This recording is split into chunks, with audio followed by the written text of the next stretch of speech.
Let's make another video here because I haven't made one in a while. This field out back here is our second to last field we're gonna be at for the year. I'm gonna back up here. I gotta put some diesel exhaust fluid in this tractor. Oh, that's nice. So, also, notice anything different about that combine? Yeah, it's not ours, but it's a rental. And I'll explain that in a minute too, once I get backed up here to where I can put some def in this thing, right about there. Okay.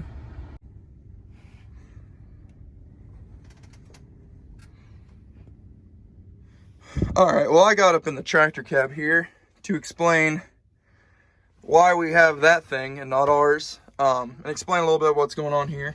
I was just putting def in this thing a second ago, as you guys saw. That's done. So, but it's so windy. I mean, you can kind of tell. Okay, you guys can't really tell, but it's an absolute windstorm out there. Neighbors right there. You can't really see the sprayer, but then that neighbor over there, you can kind of see the tractor moving behind the trees. They're putting on gas, so that's neat. But this combine here, all right, let's get to that. So our combine got a brand new motor put in it last year, okay? When we started the season this year, that combine had 0 hours on that motor. So it had what they call break-in oil in it. You got to run that break-in oil for so long. They told us 100 hours is what they told us. Run that break-in oil for 100 hours. It helps lube up everything, seal up everything inside the motor. So that way you don't have any issues later. Okay? Okay. Because these 13.5 liter motors up in there and these combines of John Deere, you got to be careful with them because they don't run under a real heavy load whenever you're harvesting. So hold it. We can get into a conversation about that if you want to, but I'm not going to. So basically, here over the last couple weeks, we were like, man, we feel like we're using a lot of oil. You know, we check our oil regularly and we're like, man, we just seem like we're putting some in all the time. So eventually came to the point where we're like, okay, we got to stop and figure out what's going on. Something's not right. So, we started doing some investigating and we opened up the coolant system and we found all of our oil we've been putting in. It's been getting somehow it's been getting from the motor to the cooling system, which, as you can imagine, is not good. It is really bad. You do not want that to happen. And basically the combine is out of commission until we get that situation figured out. So we called John Deere. John Deere said, don't run it. Leave it where it sits. We'll come pick it up and we'll bring you another one. So they brought us this combine a couple days ago because we only had, you see this field goes back up here. You can see the corn in the background and over through there. We didn't have a whole lot left here in this field. So they brought this one up to us as a rental, basically to get us through the rest of the season. They're giving us a really fair rate on renting it for the rest of the season. All we had was this field here. And then if you go 20 miles that way, we have another 360 acres down there and we're done with harvest. Everything else is done. Last time I videoed, we had like 1,000 acres of corn, like 1,000 acres of soybeans and everything. All that's gone.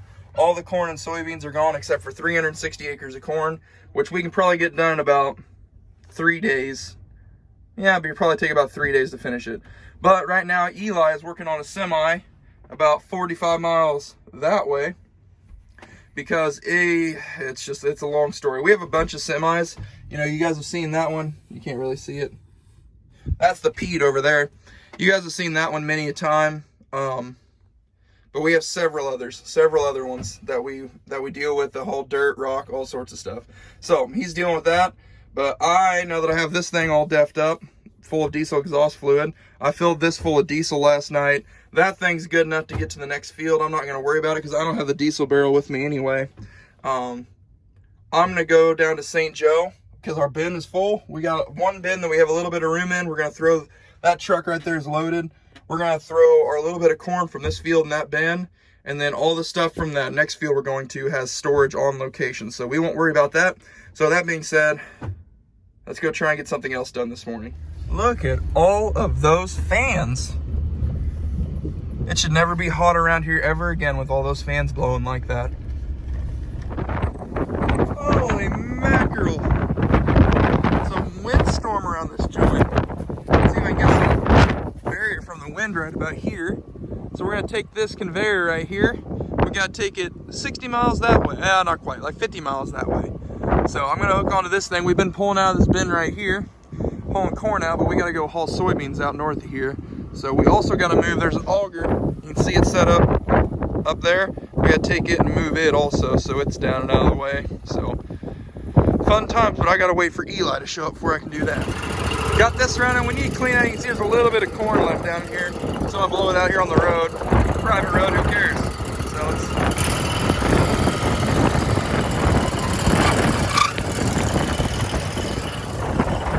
that was anticlimactic.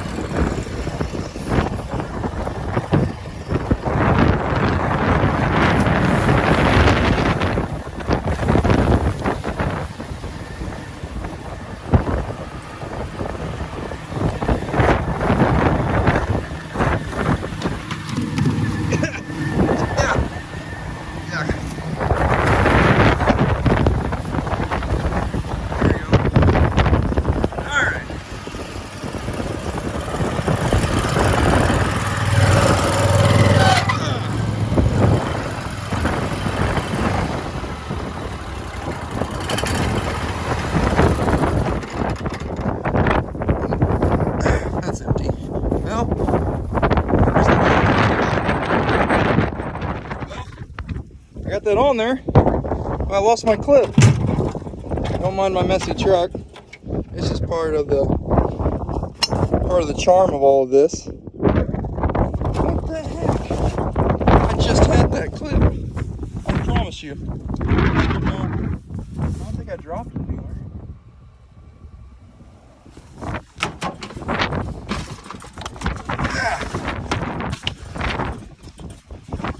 Ah! Where's my clip? So I found the clip.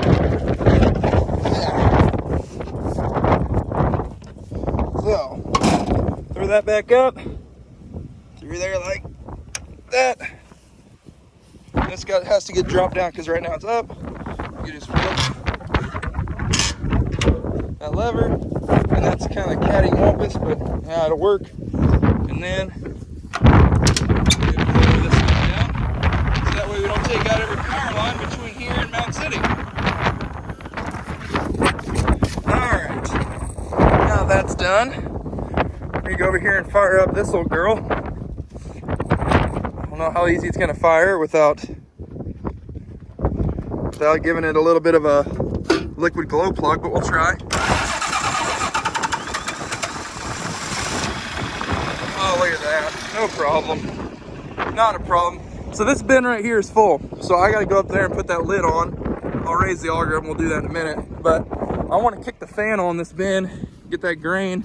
It wasn't too hot yesterday, but it was a little bit warmer. So I'm gonna go ahead and kick the fan on. That way we can get that grain cooled down, because you don't want it to get too hot in here. Grain's just like any other thing. Imagine you have meat, right? If you have like meat you bought from the store, the last thing you want to do is let that meat sit out and get warm, because that can lead to spoilage. So let's give her some air.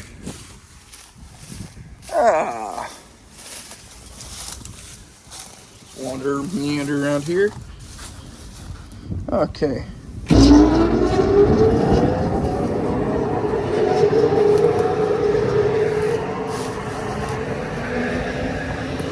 Perfect.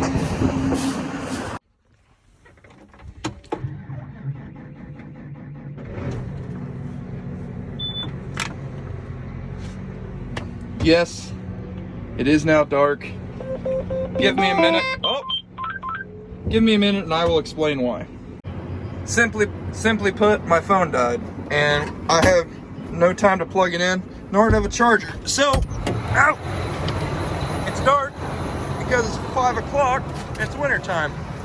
You know how it goes. So we're gonna hook this head and move to the next field still.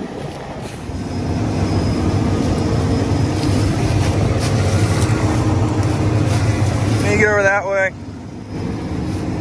Basically those little pieces right there, they sit down in a cradle on the trailer and hold this head in place. Everything else has been undone, as you can see by that drive shaft. So once we get this lined up, all you gotta do is set the head down, it'll slide right off. We'll put a couple straps over the top to hold it onto the header trailer. Oh.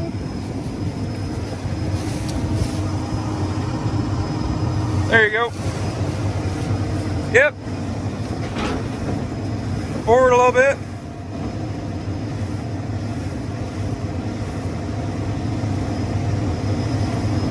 There you go.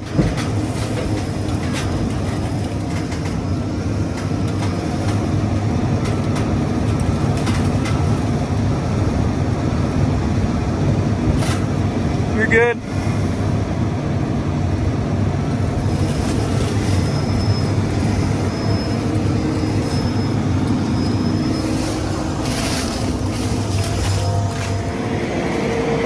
Also, since this doesn't have power bin extensions, we had to climb up there and put all those down, which really sucks. So here we go.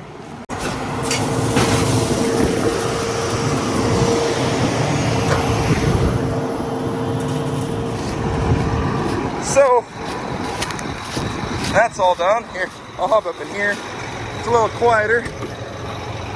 Explain to y'all. Ow! Yeah, so basically, I didn't charge my phone last night like I should have, and my phone died, and I didn't have time. That's not what I want.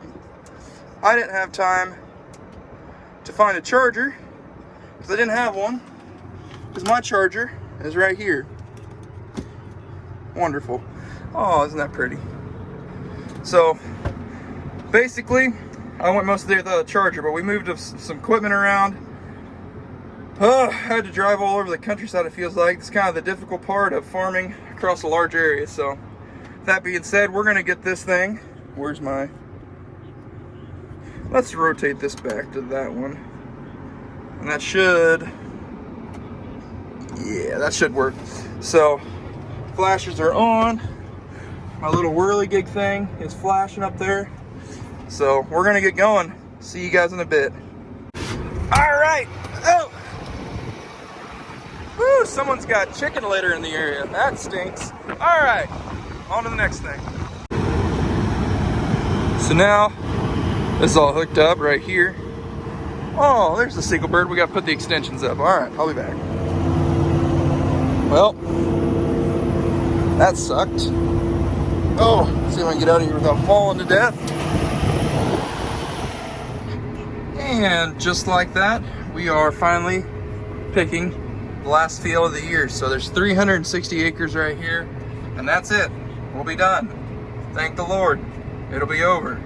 And then we have to come back and till everything that we just harvested. You know, it never ends. Just never ends. Not a single day of rest around this operation. Wow, look at that. And then look at the pigeons. Oh, you see the pigeons? There goes one flying. Oh boy, oh boy, oh boy. The audio's coming out. We'll set this up, and you gentlemen might want to leave. It's not going to go well for you.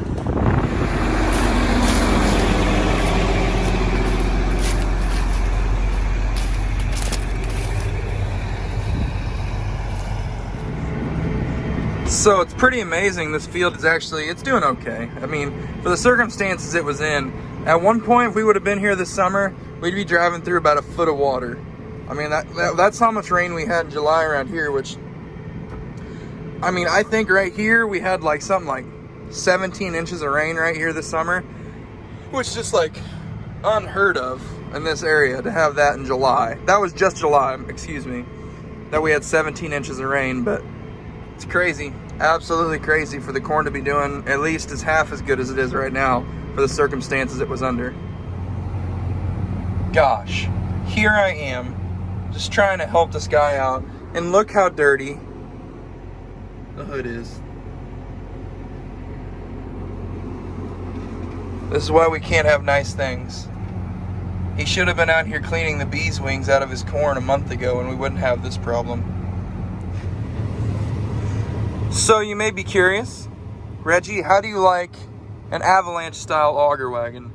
I actually really like this auger wagon. I don't know, it's not my auger wagon, it's Aaron's. I don't know. There's a lot of moving parts on one. I know it doesn't seem like it, but when you have to rebuild one, you realize how many moving parts there actually are on this thing. You're gonna have to back up just a hair. Back her on up here. Let's go ahead and fill the whole truck while we're at it. We're just dumping straight into, here, I'll see if I can show you as I go by here. He's not dumping out yet. He's slacking over there. We're just dumping straight into the auger, just like we were earlier this year. Right about there'll work. So how one of these works is, oh, I accidentally hit my throttle. There we go. So how one of these actually works is that this is a long auger wagon, and there's an auger that goes through the belly all the way to the front, and you can see the grain drawn down.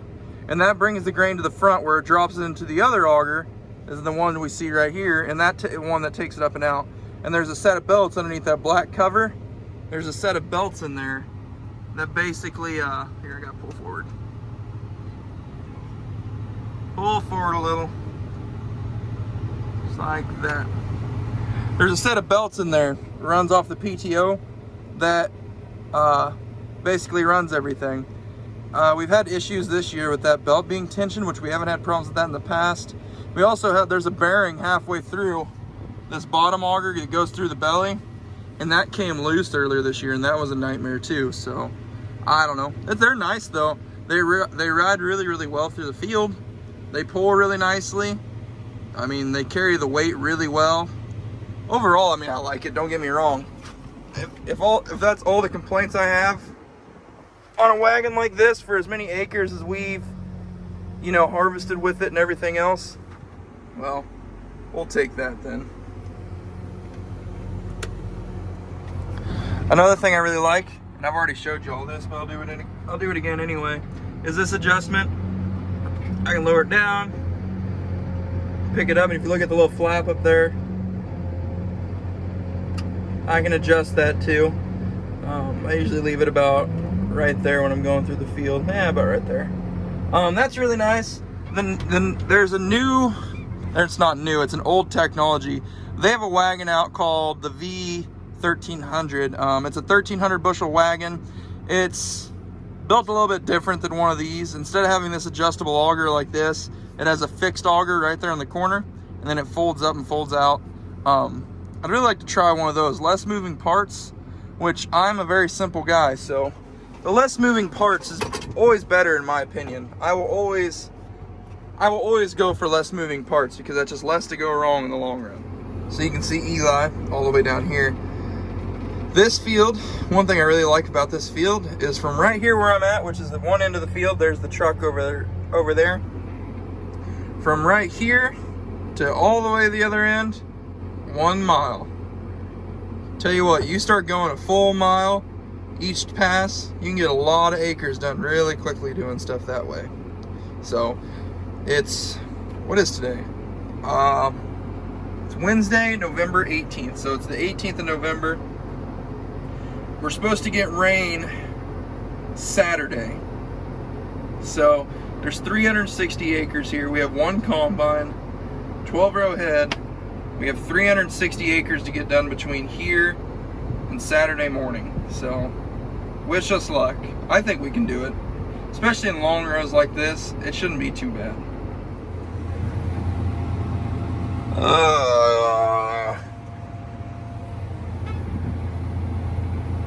I think that's enough farming for one day. This is going to be a pretty short video just because I didn't record for a lot of the day. But with that being said, I think we're going to call it here. I think we're going to call it a night. We're going to try and hit it early in the morning. So that being said, thanks y'all for watching. Go ahead and subscribe. I know that sounds weird. I know everybody says that, but there's a reason for it. Just do it. Just don't ask questions. Just do it. Y'all have a good night. Thank you.